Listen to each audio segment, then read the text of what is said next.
right, now we're going to roll into a short shot with Kelly.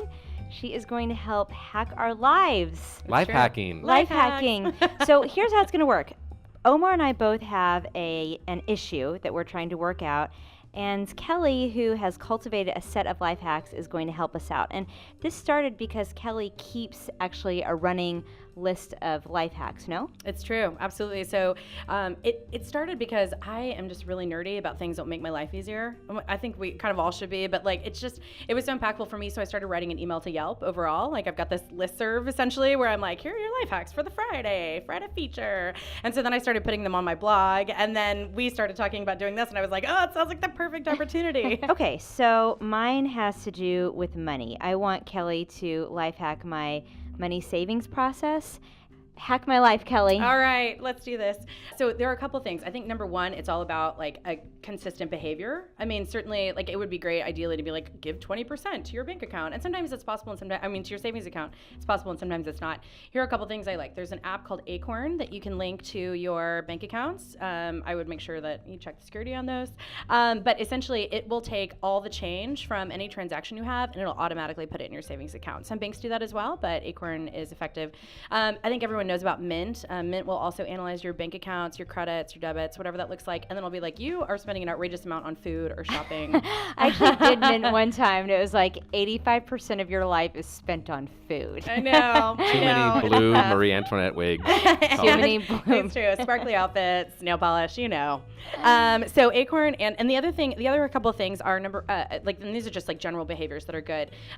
Consider what you're buying and think about that amount times 3. So if you're like, oh, I'd really like to splurge on these figs, be like, if they were 3 times the price, would I buy them? If the answer is no, don't buy them. Another thing is to go shopping when you haven't been paid, so that you're really careful and discriminating about your choices. I don't know about you, but it's like shopping on an empty stomach. It's like shopping on a full wallet. I'm rich. Exactly. I can buy all the spaghetti squash. And then I'm like, oh, what am I going to do with the spaghetti squash?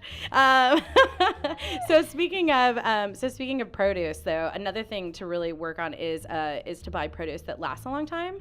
So you're not always throwing out produce. I mean, there's a huge amount of waste. I think we've talked about that ad nauseum. That is so clever. Are there some examples of like root vegetables? Absolutely. Plastic onions. Plastic onions. Anything with a lot of pesticides on it. No. So carrots last a long time. I know that was a really boring example. Cucumbers last a long time. Zucchinis last a long time. Anything that you essentially can be in your crisper, like tomatoes don't last a long time. There's also a lot of really good information online about what things not to put together. Like don't put tomatoes in with avocados because like their gases combine and some magic fruit stuff happens. Yeah. So those are some really good hacks. And then there was one more. Oh, and I wanted to share 2 other things. And I know, we got to kind of make this quick, but one thing is Wired Deals. So speaking of no shopping deals necessarily, but Wired Deals is an incredible site. So before you buy anything, go on wireddeals.com. A lot of electronics is really helpful. There are big purchases, and you can look for coupons or for items specifically. And the other thing is try a money-free weekend. And I know that sounds weird, especially since you have a new baby. It might be a little tough, so maybe money-free except for the baby. But don't let the baby spend money for a weekend. Yeah. Money-spending Nico, babies. come on. Like, enough with the bars. We can just, Stop spending all that money on food. No more Vegas trips. Yeah. Exactly. So anyway, those money-free are weekend is great. genius. I've got 6 tips written down here. Omar, what's your issue?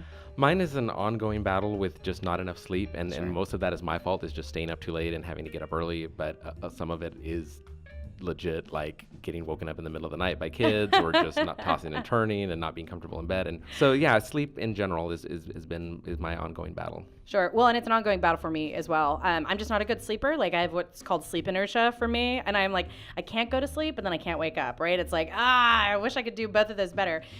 So things that have worked for me. Flux is an app for your computer, and it'll essentially like dim out all the blue light so you're not overstimulated by the blue light. So it'll help you get better sleep. Part of the reason you're not supposed to be looking at your computer 30 minutes before bed is because of that blue light.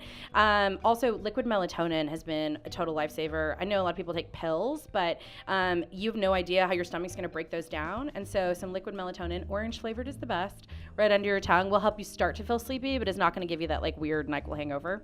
And a completely dark room. I mean, get blackout curtains if you can. I mean, they're hideous, but it's unbelievable how your life will change if your brain doesn't sense that light kind of filtering in. And it's a little bit, I think it would probably be trickier to get up in the morning, but if you use an app like Sleep as Android, there's also an iPhone version. I'm so sorry, I meant to look it up. But that will essentially, you set like a time when you want to wake up, so between 5 and 5:30, and it will sense your movements, and it'll wake you up the time when you're most restless. So like when you're in the lightest amount of sleep, and it helps you wake up and feeling better instead of dragging you out of like some really deep sleep. Oh, that's interesting. Yeah. Also not drinking. Also like, not drinking. Like maybe not having, all that whiskey before bed would help. For the baby? Yeah, for the baby. For the baby, I mean.